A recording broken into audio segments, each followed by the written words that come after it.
So what we're looking at today on this windy day is a Volkswagen Amarok 2 litre 16 valve tcdi common rail engine. This is the new engine that they've been putting into this guy, and they are failing, unfortunately, through different reasons. This one has failed because it's been overheated. The cooling system has failed. The guy who owns the pickup is going to look into that with his mechanic.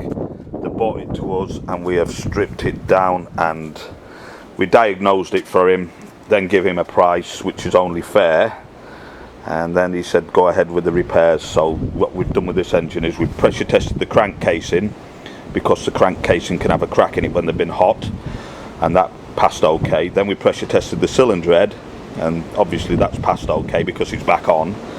New head gasket, new head bolts.